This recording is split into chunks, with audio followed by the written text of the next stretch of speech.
SJ, welcome to Muscogee Radio, your weekly source for tribal and community news, interesting guests and discussions, plus a local events calendar.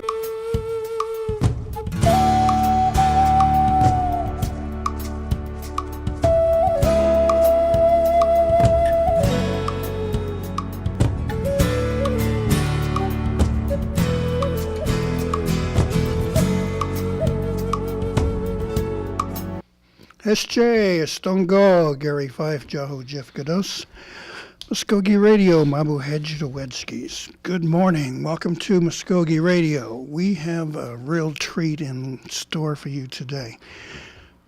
We have our newly inaugurated Principal Chief, Mr. James Floyd, joining us today. And we're also going to be taking your calls. If you've got something on your mind, here's a chance to ask the chief himself. So we'll ask those who participate to kind of keep it civil and to the point, and no personal kind of messages or anything like that. So we want to make sure we have a good discussion on a highly professional level. So let me start with this. We're going to share something that happened a little bit a few days back.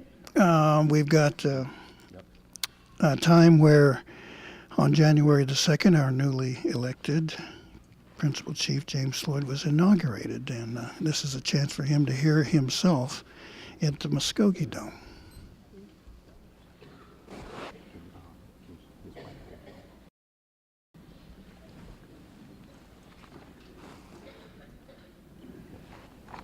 Please raise your right hand, please, sir. I, James Floyd. I, James Floyd. I, James Floyd. I, James Floyd. Do solemnly swear. Do solemnly swear. I omat. I omat.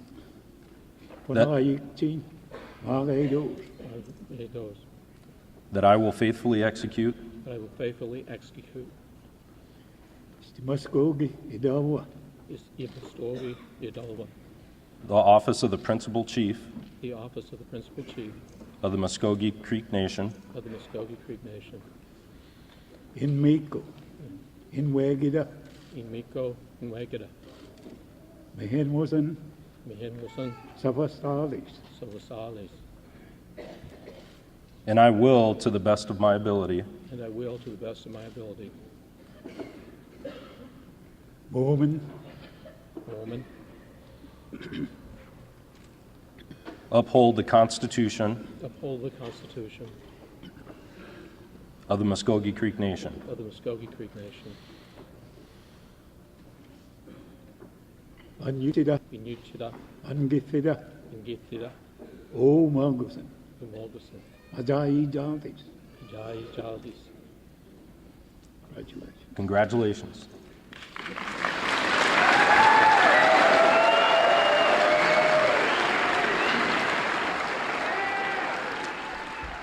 Welcome, Chief Floyd. Thank you for taking the time to join us. Did that bring back some fond memories there? Well, it seems like it was quite a while ago already, but it's only been 18 days, I guess. But lots happened in 18 days. Right. Well, as we were sitting there watching the inauguration, I was kind of surprised. You got just this tremendous standing ovation there from the citizens who had come in, and it showed me that they were pleased to see a change, and I think it comes some high expectations. What was running through your mind at the time when you saw this response? Well, being up there on the stage and seeing the response is very emotional.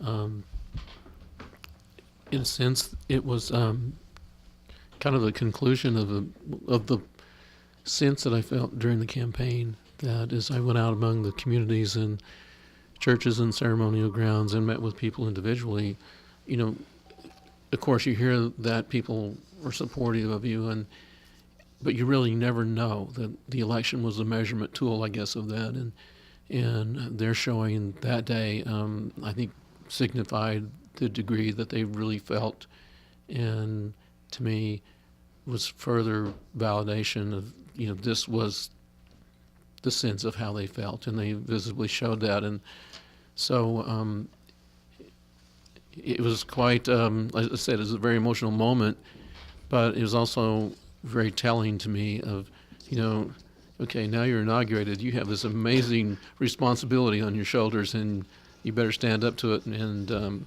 do everything that I had said and be a leader. It sort of reminds me of that Robert Redford movie, The Candidate, where he goes through all this battle to win, and all of a sudden, when it's over, he sits it down and said, "Now what do we do?" You do.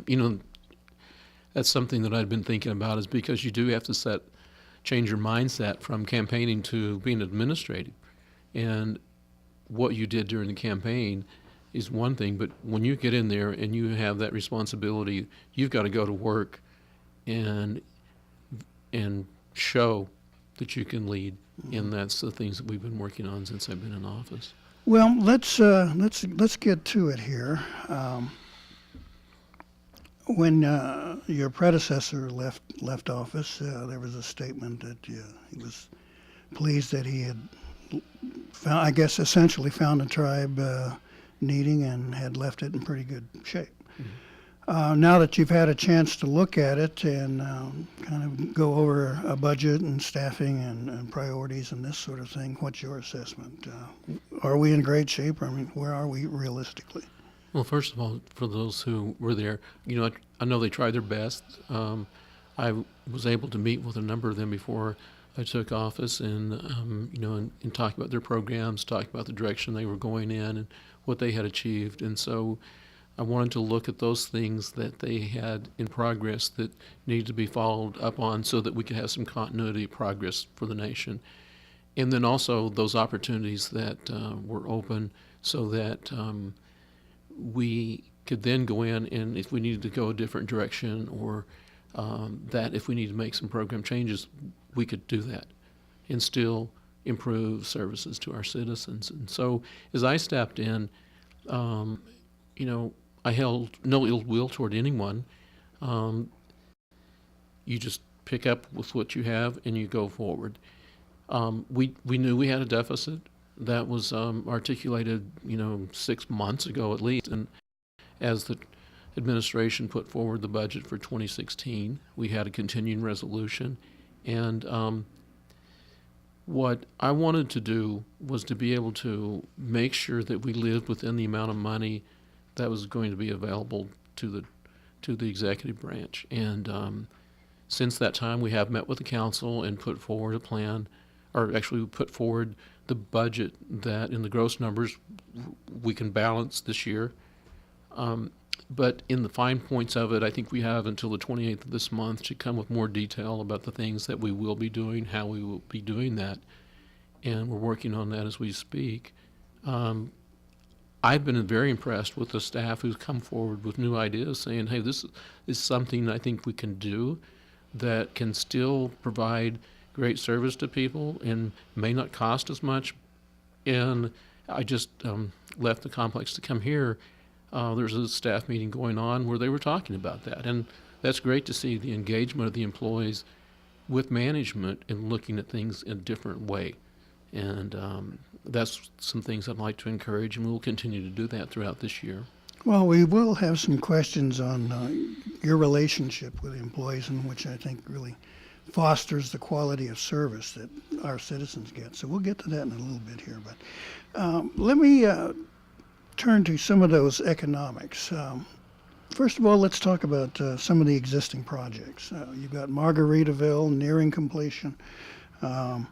The Flying T is well underway, and the Country Club. So let's get your thoughts there. First of all, Margaritaville. Okay. I was there Monday, I believe, afternoon, and met with one of the Terrell certified contractors, Indian-owned company, putting up the studs. I think we were on the 18th floor, and what I saw was a contractor that was very vested in doing the best possible job on this project. Had 9 native employees, and I think 7 of them were Creek. And the quality work was very impressive. And, if that's the type of thing I think that represents the nation as a whole. If we have someone who is native, employing, citizens and constructing a business like that, which is a $100 million business, that's significant. And knowing that they've got pride in what they're doing, I think that will reflect further in the opening in December when they open, in the quality of the center that we'll have there, and in the quality of service that we'll have to the public and to our citizens as well. So it was just a great feeling of the people who are constructing that.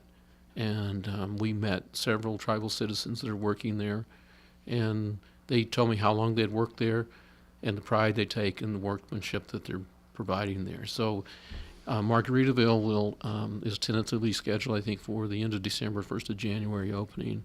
And the second chief and I were able to go up and look at the progress of it, and they're making good progress. I think they're right on schedule. Flying T should be opening, I think, in about April this year. And then I think the third project that you'd mentioned, Country Club. Oh, the Country Club. We're looking at that for several different uses. That property's laid dormant for a couple years, and so we've got at least 3 proposals that are being floated around right now on the use of that property. And I think that we will be sending something to the National Council within the next 30 to 45 days on where we feel that we should be with that property and its future use. Do any of those discussions include possibilities of getting rid of it? One of them would, how we exit that, and I can't go into detail about what that would be, but Sure. We have interest in that as well from people. We want to make sure that going forward that we have something that first involves the community, because that's a highly visible and historic part of the Okmulgee community, and so we want to make sure that whatever we do there respects that, because we are part of the community. We want to remain a good citizen of our community. And so the proposals are kind of built around that concept, and as I said, we have at least 3 of them that I've seen so far in various stages of development. One of the actions we've seen in recent weeks was a change in the amount of revenues coming from the casinos that would be flowing to the tribe, and there's an increase there. Mm-hmm. Not huge, but I think any change in addition like that is significant. Any ideas about what might happen with that? We expect the progress of the revenue from the gaming to grow this year. As Margaritaville comes on, we're looking at several scenarios of what the revenue will look like in the first few quarters, because we will have some expenses of opening it up, hiring additional staff and things like that. But we also have, I think sometimes we look at that one project and think, that's everything that we do, but we have smaller casinos, and then we have kind of what they call the big 3, Muscogee and Okmulgee and Tulsa. And those are also doing well and hold promise to even do better. And a 4th one that, is growing as well. So we want to make sure that those are all considered in our revenue decision making, and I've had some discussions with the National Council already of how we might want to look at the gaming operation in terms of how it fits into kind of the branding for the entire tribe, and how we may be able to capitalize on that and have additional revenue coming in. All right.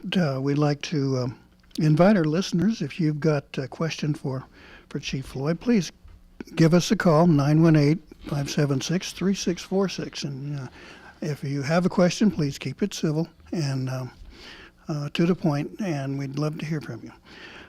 Now, you mentioned the relations with other governments, starting here in Okmulgee, where we live. But how do you envision that happening for you? What do you want to see develop? The city of Tulsa is going to be asking us for money for their low water dams. Oklahoma is in a hole there and would love to get some sort of relationship, I'm sure. And then the federal government has been proposing several things that they want to see. Do you have any plans there? I know it's still very early, but I thought we'd strike while the iron is still hot here. But what's on those agendas? Well, let me first of all start local with the city of Okmulgee and the downtown project nearby where we're sitting at the present time. The council house is really the kind of keystone to the whole redevelopment of downtown Okmulgee, and we want to be involved in that. And we have, again, looking at several options on restoring the council house, and I think we'll have something within the next month that shows the plan forward on that so that we can restore it fully and then maintain it afterwards and not cost the tribe. Okay, well, keep that one in mind. Keep that one hot. I want to come back to council house, but Tulsa, state, feds, other tribes even. Let me start with the governor, because I think the first week I was here, we went up, Second Chief and I met with the governor for an hour, talked about the state of the state, and what we anticipate as some of the needs that we have as a tribe and how they may work with the state. There are some opportunities that exist with the state divesting of some resources that are assets that are within the nation's boundaries that we want to take a look at. It could be some things that we may be able to obtain basically for free. And where does that fit into our plan overall, and how can we use it to our advantage? We talked about Fountainhead and the land surrounding that the state has, and the transfer of that to the nation. And so we had a very good discussion there. Regarding other relationships, we do have to work with our U.S. delegation, congressmen and senators, and so I've been able to talk to a couple of the representatives. I haven't yet spoken with either of the senators, but I have in the past, in my previous role working with veterans, worked pretty closely with Senator Inhofe and his office staff, and so, I think they already know who I am, so it's just a matter of the issue coming before them and meeting with them and briefing them. The city of Tulsa, they're going through an election year coming up and for their mayor. And so I'm sure that, they want to talk to us. I have not yet had meetings with them. The low water dam, they're going to have to come up with something there. We just don't have the funds to put in, whatever, I've heard $45 million or something like that. So there's going to have to be some discussion about that. We would benefit from the low water dam, but so would a lot of other people. So I don't see that the tribe should be the one that would be going in and making that huge investment. I think that they already have plans for that in their Vision 2015, I think is what their plan was, or 2025, I'm sorry. And so I think that we will have discussions surrounding their plans for that. And then we'll be a part of the, our businesses, on both sides of the river, are key parts to the future development along that river. And so I think we've contributed. We're waiting for them to step up. Yeah, and I think it's kind of a good idea to let them know we're not some kind of ATM either. Well, anyway, let's get on with that. We have... do we have a caller there, Stan? Okay, let's take a call. Hello, caller. Can you identify yourself, please? Yeah, hi. My name's Aaron Griffith, and I live in Tulsa, and I'm a Muscogee Nation citizen. And my question today is regarding Title 23, our hunting and fishing code. I just wanted to find out if Chief Floyd was familiar with it, and if he would elaborate on if there's any tribally owned lands where we're able to hunt and fish, and as far as like other lands we may be acquiring, like what might be a possibility for opening that up to the tribal members to hunt, fish, and gather on. And also if he's had a chance to look at the report that's supposed to be submitted by November 30th of each year by the game ranger to the National Council. It's supposed to include a summary of all the licenses, permits, tags, assessments, enforcement activities, outreach, that kind of thing. And also, what's the status of our conservation district and hiring a conservationist? And that's my question. Thank you. And I appreciate that we're not going to get involved with that vision mess, because it really is a mess, and they don't even know what's going on with that yet. So I'd stay away from it. It's a good idea. Okay, well, thank you. Thank you for calling. We appreciate it. We'll see. There's quite a laundry list of questions. Sure. Well, thank you, Aaron. And it's good to hear from you again. I think we've had a chance to speak before, and very important issues facing the tribe in these areas. I've spoken with the Cherokees who've had the hunting license and talked about how they've done that, and that's one thing that we're looking at. But the tribe is paying out to have those. In terms of our land usage, we're also looking at that as well, and that's one of the things that we talked about with the governor, because we want to see if there is state land that we could have hunting and fishing rights on, or that we may be able to obtain so that we can use that ourselves. We do own some tribal properties ourselves, particularly in McIntosh County, that is a number of acres that we may do something on regarding hunting and fishing, because it is next to the South Canadian River. We want to make sure that we're managing things in a way that sustains growth of our wildlife.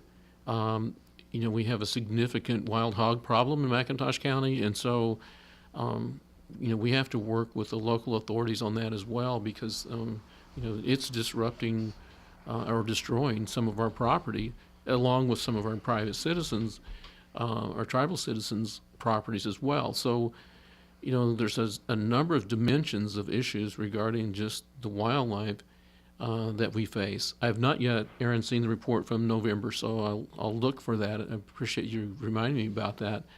And that's, I think, probably the report that recaps after the hunting season some of the things that, that gives kind of the state of our game in the state. And so, I look forward to working with that as well, and seeing how that kind of matches up to the parts of our, the counties of our nation. So I know that you asked some other things, and Aaron, I'll be glad to follow up with you. I know that we had a few conversations, and I'll be glad to follow up in more depth. So you know how to contact me. So please contact me, and I'll make sure that I fully answer every question that you have. But that's kind of where we stand right now. Okay, well, a lot of his questions were really specific, and we have limited time here this morning. But I'm sure there are a lot of Oklahomans that wouldn't mind going out chasing hogs and knocking a few off here and there. Now, you mentioned the council house. Now let's turn to that. As we turn around, we can see that magnificent building right behind us, and we know that its age and structure are really creating what's becoming a critical problem. A recent request from our folks in cultural preservation was rejected by the council, $3.5 million, I believe. And the discussion was that the timing was bad, and that the request came at the same time when we had critical needs in things like health care, for contract health and other things. And we're kind of on the horns of a dilemma here. We seeing a building here that's so important to our history and culture, yet we have the immediate need of health care for our citizens. So where do we go there? Anything on the agenda there? Well, I think the first week I was in office, I talked to the Interior Department of the tribe and requested some proposals that we could look at where we don't have to go back to the council for appropriated money, because I fully understand the needs that we have in health. So there are some possibilities. The council house has state historic status. There may be some available grants that would help us there. There's a possibility of operating it during the restoration as a as a limited liability corporation, and because it's a historic building, there are also tax credits available. So, companies may want to buy into it and contribute money toward its restoration for the tax credits itself. I think there's already been one project here in downtown Okmulgee which has done that. There's also a foundation, and so we want to make sure that we can use grant funds or private dollars to restore it, and then have the foundation to be able to be utilized to maintain and preserve that building for the future. And I think that can be done without a significant contribution by the tribe, if any. So again, we're meeting on this every week, and so next week I'll find out the progress we've made this week and which of the proposals make the most sense in realizing the fact that we can go in there and restore that as soon as possible. Right. It is the icon of the tribe, and it goes back to all of our histories. I remember being in there as a young boy. Well, I was actually in there yesterday with our TV folks, Jason and Devaney, and we were talking with the director of the National Museum of the American Indian. I presume after he had his meeting with you, he stopped in and took a look. And he said our tribe is lucky to have such a structure that embodies culture and history right there, and we can still use it. And that it would be a crime against humanity almost if we lost it. Mm-hmm. But yet, as I say, we've got, the healthcare needs that are there. So I presume you see a light at the end of that tunnel, isn't it? Well, on the Council House project, we're going to try to use independent funding on that so that we don't jeopardize the funding of any other program that we have, including healthcare. And okay. Well, that's where I think with that, like I said, within 30, 45 days, we should be at a point to where we can publicly say this is what we're going to do and move forward on that. Will the staff then be pursuing more outside grants? Because over the couple of years here, we've not heard a lot about them like chasing HUD money from CDBG or Kaiser Foundation in Tulsa, something like that. I certainly want to encourage them to do that. You mentioned the Kaiser Foundation in Tulsa, and they want to meet with me as well. They're very interested in the tribe. Of course, their proximity is more in Tulsa, but they have preservation money as well from their foundation that I'd wish that they could bring it down to Okmulgee because, we're so close. But if it's Tulsa, we'll take what we can get. Sure, and remind them that Tulsa had its beginnings with our people. Right. Go over to Council Oak and take a look, folks. Yes, I believe we have another caller on the line there. Caller, are you with us? Yes, thank you. Hi, could you identify yourself, please? Esther Grona. Hi, Esther.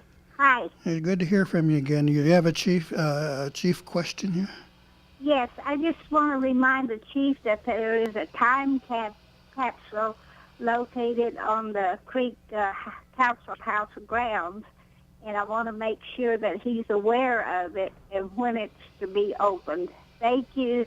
Love you, Chief. Bye. Okay.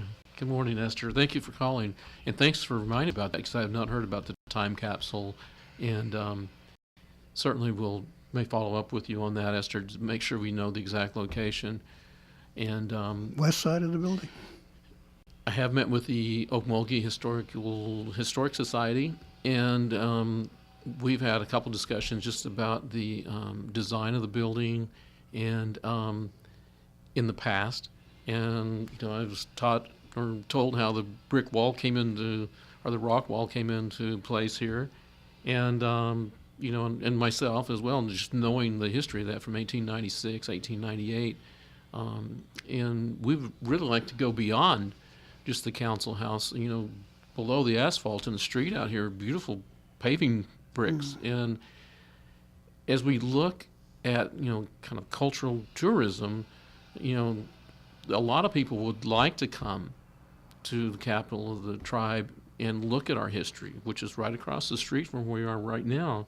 And that's tourism, and that's money coming into the community that the tribe can benefit from. And so I think to restore it to its, kind of period condition, and then the streets as well, if the city's cooperative with that, I think that would hold a lot of promise we were able to get the street names changed to Creek, and I've heard very many compliments about that already. So we want to be able to add to the character of the community and draw.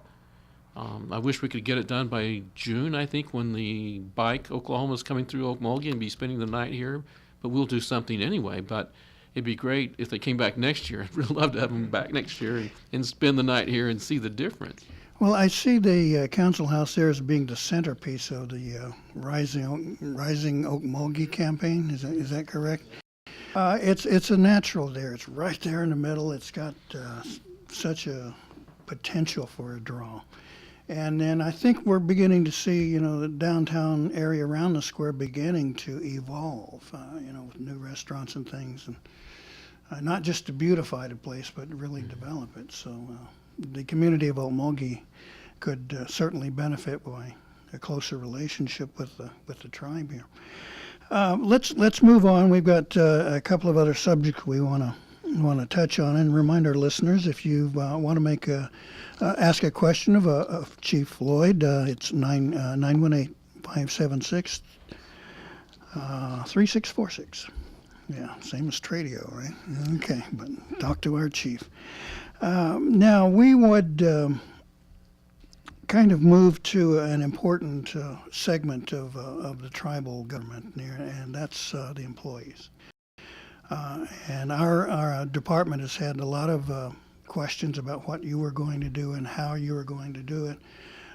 And this really reflects on the delivery of services and the relationships and respect for our citizens.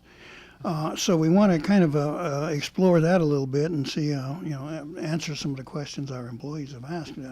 One that was high on the list was time cards. We're going to go back to that system where we clock in and out by the magnetic strip on our employee cards.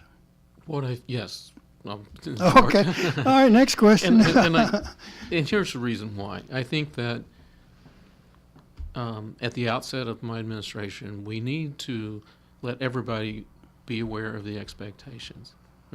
We're merely asking them to report to work on time, be there, and leave on time.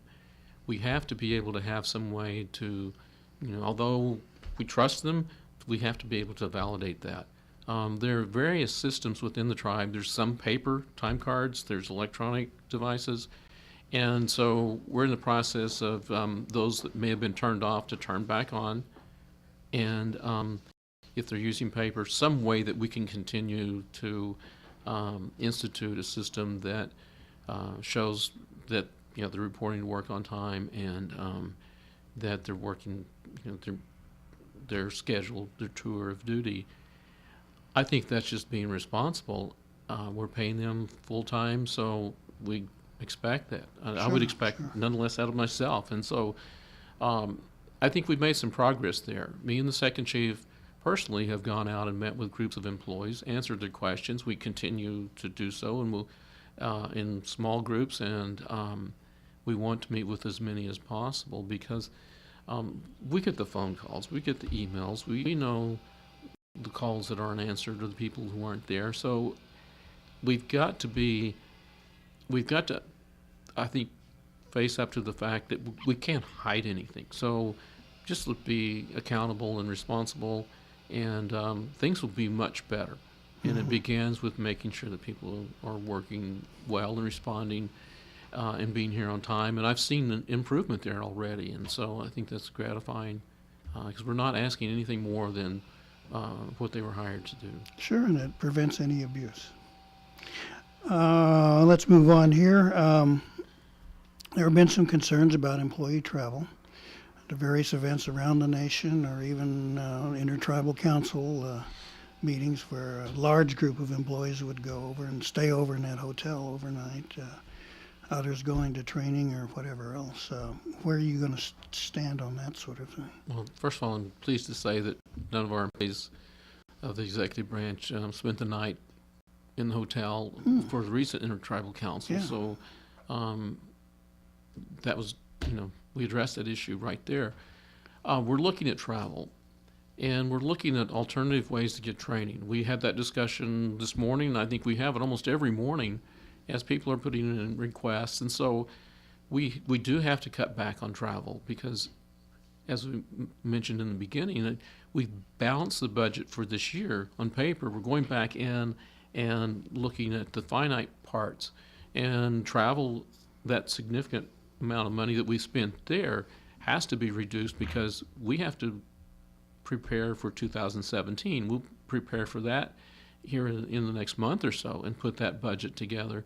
So I've had conversations with different individuals, and where we may have sent 3 people, we're saying, okay, tell us the one person that really needs to go, and how can they bring back information.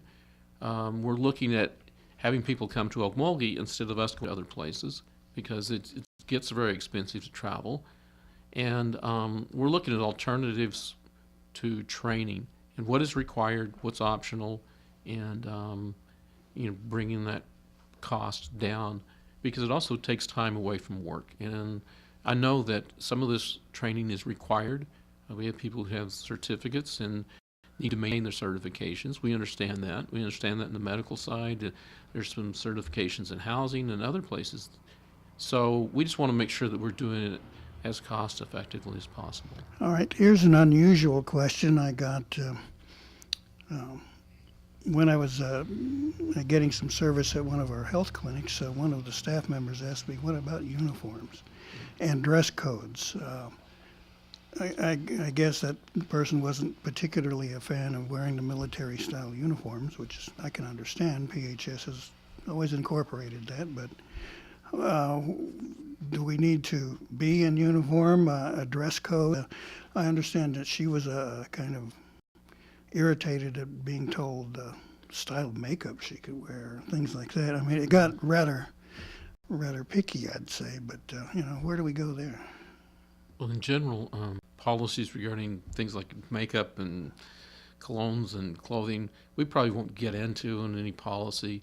The wearing of uniforms, some staff, nurses, and lab techs and all may have to have uniforms, but I think they may be speaking to the uniformed service personnel that we have, the public health service officers that are on detail to the tribe.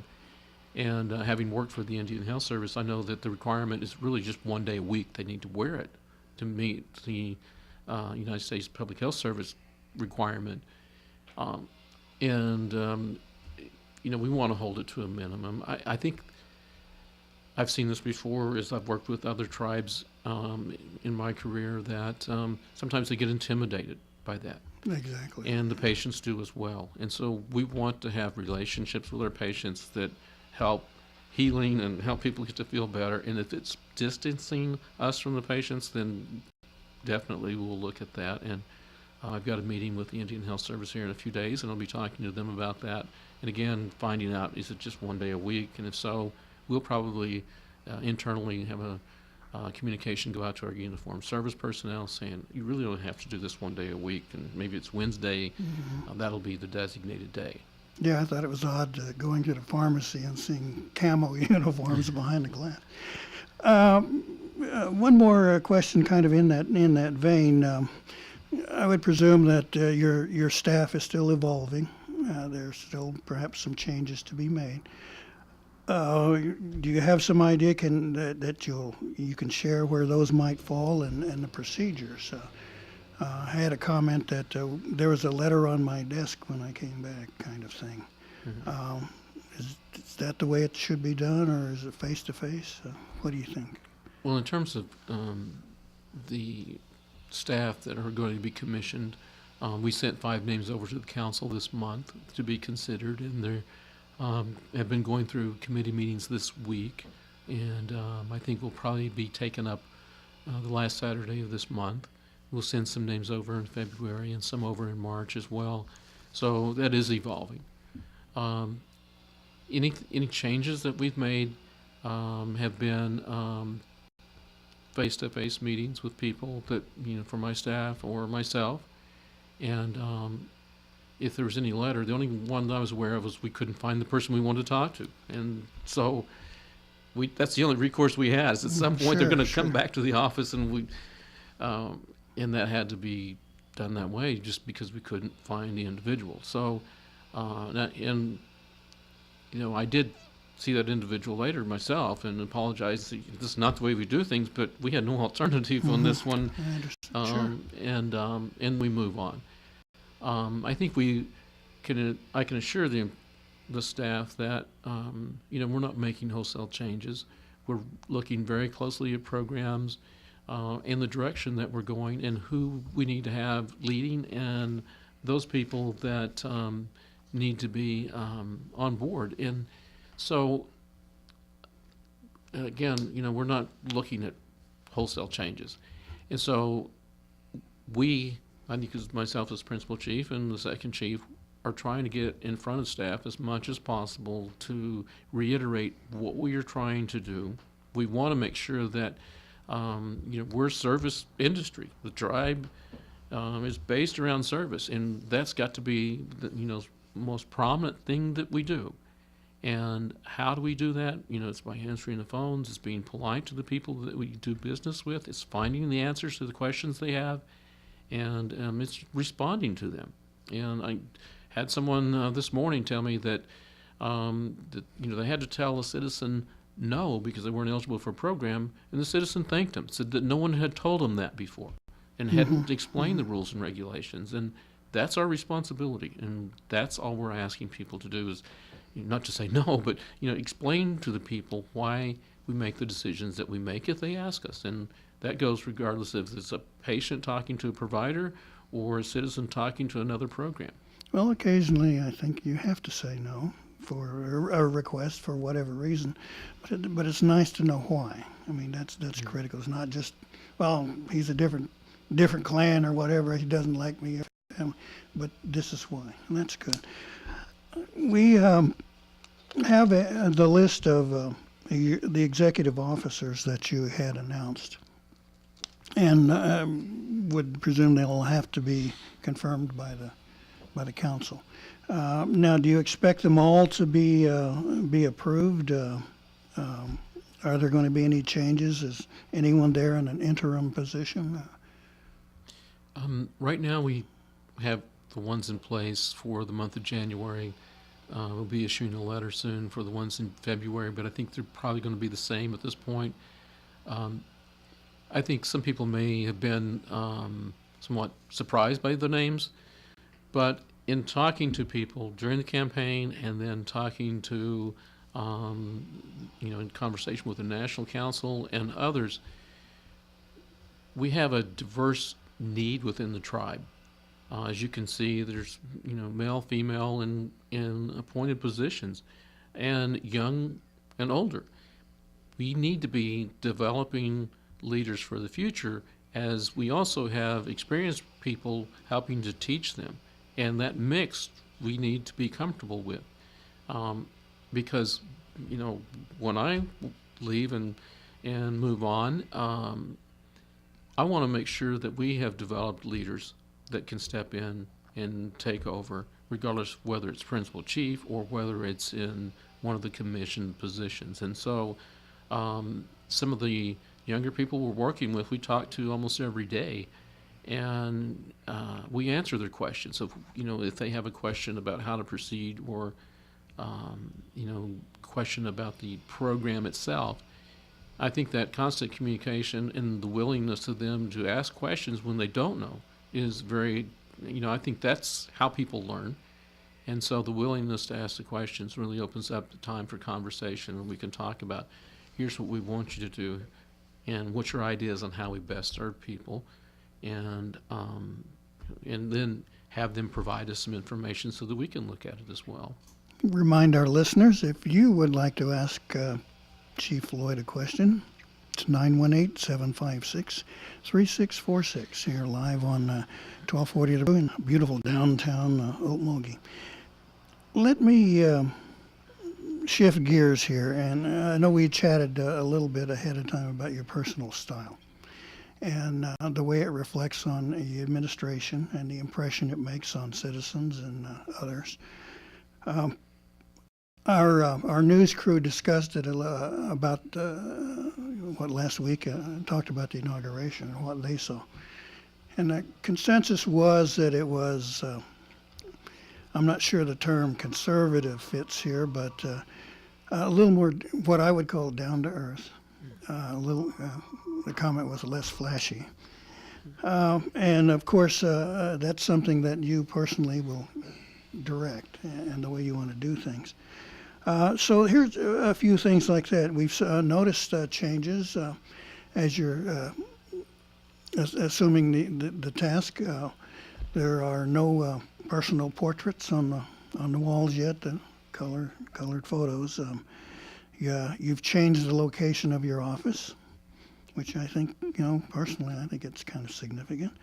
You drive your own car, and as you mentioned, as we talked, you're not going to be using that huge SUV that used to be there. A first lady, is there going to be this sort of thing? There were the Black Tie Hall of Fame inaugural balls. We've already talked about delegations for different meetings. There's a Mustang in the garage at media, and for all the world that we've been able to determine is that it was bought for parades. I mean, so you're not going that same route. How would you first of all respond to the things that I've lined out here?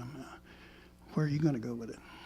Well, I think maybe I can speak for both me and the second chief that we're just down-to-earth people, and the fact that I'm principal chief isn't going to change me.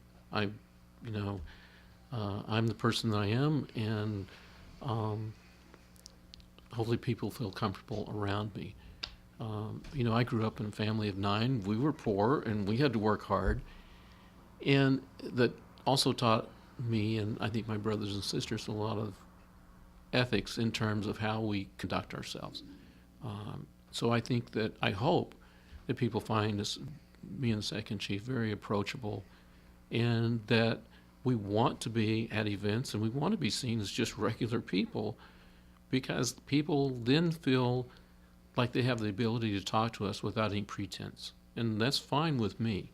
I really like being out in community events.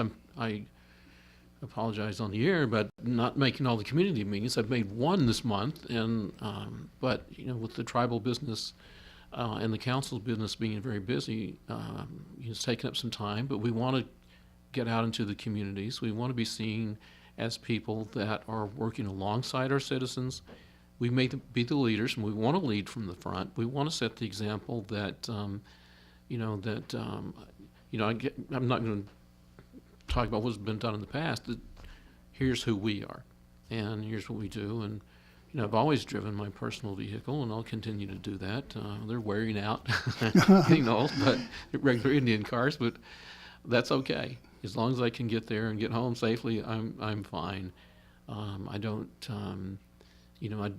I may just show up myself, and I don't need anybody around me. I feel comfortable in those settings. I love to go to the meetings, regardless if it's meeting with Mikos or going to churches, going to ceremonial grounds. That's a life I grew up with anyway, so I feel comfortable there, and I want to respect all those things in the way that I do my job, and hopefully be accepted by them as well, because I'm not there for any reason other to be with our citizens or my family members, and to partake in the ceremonies and things. And so that's who we are. And so, we're not going to change for the sake of the office. We'll be ourselves. And, my wife Carol's sacrificed a lot for me to be where I'm at right now, and continues to sacrifice, because, in this business, you're rarely home and you don't get a day off. So we've had to talk through those things and talk about, here's the sacrifice. And so you talked about the black tie affairs. We may have a couple of those, because we do need to raise money for education, the Scholarship Foundation. So we may do something, but we'll do it, I think, in a respectful way. I think the thing that is very advantageous to the tribe is our own culture. And if we can demonstrate our unique culture to the public, I think they're going to be more willing to donate money to us, because we're Muscogee people, and that's what that's what they want to see. They want to see what we are about, and if we're genuine and we can show our culture, and we have people who don't mind being a part of that, then we'll go out and maybe we'll have to put on a black tie from time to time and raise money, but it's going to be going for the benefit of our tribe. Sure, it's sort of like using different tools. And then this one is an absolutely silly question. What about that Mustang, though? The reason I ask is because I have to look at it every day when I walk by to the kitchen. And I'm thinking, is that the best use of our money? I mean, and I'll have to do some more research on it. I did see it one day. I didn't know that existed. But I have to find out, is it General Services Administration of the tribe that owns it? Who manages that? And what is its intended use? If it's for royalty and they really need that, it's a couple of years old, I guess, or is it something that we need to, dispose of and go to something else? Myself, I'm a pickup guy, so put me in the back of a pickup and I'm fine. I don't need a convertible to ride in. Okay, well, that was, as I say, it's just because I have to look at it every day. We have a caller here on the line. Okay, thank you for your patience, caller. Can you identify yourself, please? Well, I hate to monopolize the time. This is Aaron Griffith again. I was just, make it a quick one. Just calling to talk about Muscogee media and the how they've really come along with the Independent Free Press Act. Really want to thank you guys for the work that you're doing, but you guys need more help with the Freedom of Information Act. We need Open Records Acts for the tribe too. What can we do and what can you do as chief to get the National Council to get the media the tools they need to be able to do their job effectively? And that's my question. Thank you. Thanks again, Aaron. I think two things come to mind very quickly. Is one, the recognition of the information that we need to get out to the public. And this is something that's a topic of discussion every day because we were talking about some information today, and to work with the independent media and from the executive branch, we'll probably begin to issue more press releases in terms of information that our citizens and the general public need to know about our programs. We talked about quarterly reports with the National Council and the design of those and the content, and I think you'll be seeing something different there as well. And that's going to be fully reportable. Maybe it may be a shock to some people, but of what it is. There's a lot of depth to some of the programs, and so what we're trying to figure out is what can we give that provides useful information to our citizens without confusing them, because we could easily confuse them with just the detail of the information. So we're going to be working through that and relying upon people's feedback, both to the National Council and to myself, is what's useful and what's not, and then modifying that as we need to, because I fully understand that we need to get more information out to people, and we will be doing so both on the financial side, the programmatic progress that we have, the visions that we have in terms of projects that we're looking at. We discuss it in meetings, and so that will be something that we'll work with the media with in getting that message out. We've got some great news. I mean, the HUD-VASH vouchers that we have a meeting tomorrow with HUD and the VA and the tribe. We're one of the first 30 tribes who were able to get vouchers. We got 20 of those, and we already have 2 veterans that are qualified. So, and that's just within the first 2 weeks of the program. So that's great news. We want to get that story out, but we also want to get out to the public the criteria for other veterans who may be in need of subsidized housing, how they go about that. So we got the kind of the good news story, but we also need the information of how others can take advantage of that as well. Let me thank you, Aaron, for asking that question. That was actually the next one on my list. I think our show here today is representative of what we want to do as Muscogee Media in relations with your office. We are delighted to do the positive stories and the things of progress and achievement, things like that. But there are times when we feel like we have to ask the tough questions and cover something that may not be as in more of a negative light. Now, our relations with your predecessor were mixed on that one. More often than not, we were, well, let's use the word, denied. How do you see this happening with you when we've got to come at you with a tough story? Well, we've talked about this with the staff, and we meet. My cabinet meets 8 o'clock every Monday morning, and we talked about that this week because some of them wanted to know how they can get information out. And so I said, okay, first of all, we need to understand we have independent media. These are professional journalists. So I said that would be you treat them with the same degree of respect and recognition as you do any other media. And internally, we'll be preparing information and press releases and things that we haven't done before that we will send out to the Muscogee media. We'll send out to other media as well for these informational things, as I talked about the grants we just got. But I told them that we need to be prepared to answer questions because it isn't just going to be a PR arm of the tribe. You guys are professional journalists, and we need to anticipate that, we're going to be questions. We need to be armed with information so that we can respond appropriately. And I think that they accepted that. They recognize that. Now we'll have to work through that because some of them may have not in the past or in their career been confronted with media and answered questions. So, on our side, we'll be teaching them how to respond to questions and not get nervous or say, I can't tell you, or no comment. Those things aren't appropriate. We have the information, or we can get the information and respond. And as I said before to our staff, these are professional journalists, and we treat them as such.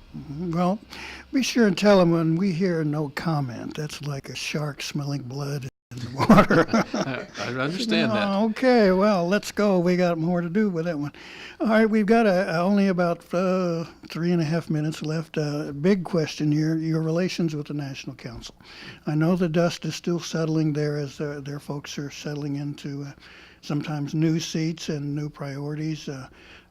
But we have, big questions. Like we saw the action they took against one of their members for something that really violated a disciplinary rule. Questions about the forensic audit still remain. You've got a new speaker. So how do you look at your relations now with the council and maybe some of those questions and issues? So far, the relationship has worked out very well, and I think shows the degree of openness that we have. That I've had the Speaker of the National Council come over to the office just unannounced several times, and we just sat down and had a conversation. By the same token, we've gone over there and just said, hey, we want to talk to you about something, because they're dealing with it as well. And we kind of work arm in arm in some of these issues that the citizen may go to the National Council, but they may also come to us as well. And so it gives us a fuller story of the background of an issue they may be dealing with or we're all dealing with. And I think if we can share that information, ultimately it's the citizen or the community that's going to benefit from it. And I think that, again, so far this worked out very well. We'll be meeting again this week in committees. Our attendance in committees, I think, is going to be helpful as well because we're going to be right there. If you have a question, we will be able to respond. And that's, I think, is going to be the kind of the method that we'll use because, admit it, we're one tribe, same citizens, so there shouldn't be two separate versions of a story to them. We have about a minute and 15 left. What kind of thoughts or messages would you like to leave with our listeners and our citizens? Well, first of all, I want to thank them very much because I think one of the things that has continued is from the campaign to now is their communication to me. Was looking as I walked in. I have 18 phone calls to return today to Oh, my citizens, and I apologize if I call you late at night, but that's kind of the way things work They sometimes. could have called us here. But that's okay, because I think there's some security in knowing that they can just send me an email or text me, and may not be immediately available, but I will get back to them. And I think that's just the nature of the way people communicate these days. And so I think, I appreciate them being able to continue to talk to me. And then we'll schedule to go out into the communities and be available as well. Okay, well, Chief James Floyd, Principal Chief of the Muscogee Nation, thank you for being here. I appreciated the fact that your office called me to reschedule after Mary Fallon outbid us there.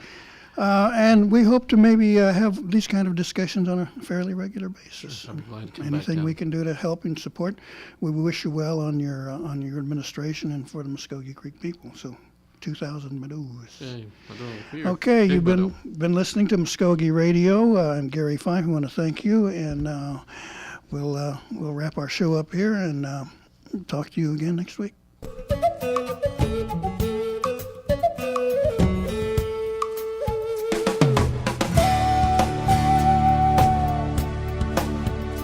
You've been listening to Muscogee Radio. Join us again next week for more local, tribal, and community news and updates. Mado.